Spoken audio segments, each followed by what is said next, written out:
Bismillahirrahmanirrahim. In this video, I will speak about pulmonary preoperative assessment because pulmonologists sometimes or many times may be asked to assess a patient prior to elective or emergency surgery, and the patients, usually those with pre-existing respiratory disease such as COPD, bronchial asthma, and interstitial lung fibrosis. The usual functional states of the patient should be determined, and their respiratory function should be optimized if possible with medication changes where appropriate. And these patients may require ventilatory support post-operatively, and ultimately decisions regarding fitness for surgery rest with the surgeon and anesthetist.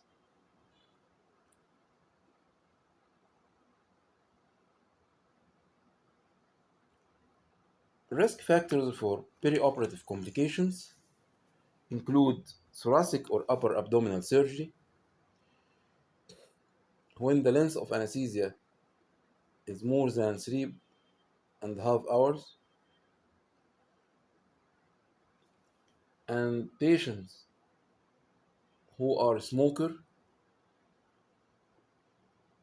or has chronic lung disease or has raised arterial carbon dioxide, and if there is current respiratory symptom include wheezes, chest pain, dyspnea, if there is poor performance status, and if there is concurrent cardiac disease, obesity, and in older age. The preoperative assessment includes the usual function state and exercise tolerance, and we consider patients with an exercise tolerance of below 5 meters will not come off a ventilator. The autosaturation on air and after exertion, such as walking or climbing up and down a step for 2 minutes,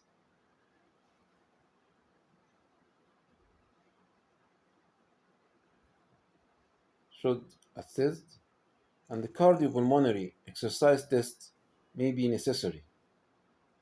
ABG on air should be done, and if saturation is below 94%,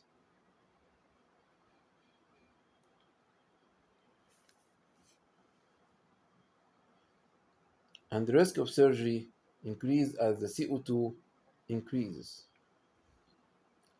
Spirometry with bronchodilator reversibility testing also should be done, and the risk of surgery increased if FEV1 forced expiratory volume in first second is below 0.8 liter.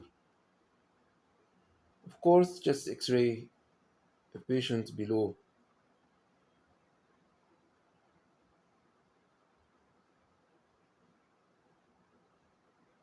if patient is above 65 years and no chest X-ray in the last year, or if patient has acute respiratory symptoms. So we should consider chest X-ray in those patients who is older than 65 years and no chest X-ray in the last year, and we should consider chest X-ray also if there is acute respiratory symptom. History of snoring or obstructive sleep apnea should be taken, and ECG echo if cardiac function compromised. And the assessment should include good history of the patient and good examination of the chest. And the management options include regular inhaled or nebulized bronchodilators if airway obstruction, and regular inhaled steroid if evidence of steroid reversibility, and the preoperative course of oral steroids if evidence of steroid reversibility, and the preoperative course of antibiotics if evidence of infection. Consider pulmonary rehabilitation, and consider chest physiotherapy with deep breathing exercise, and optimize nutrition, and weight reduction is considered. And lastly, we should advise the patient to stop smoking, and ideally 8 weeks prior to surgery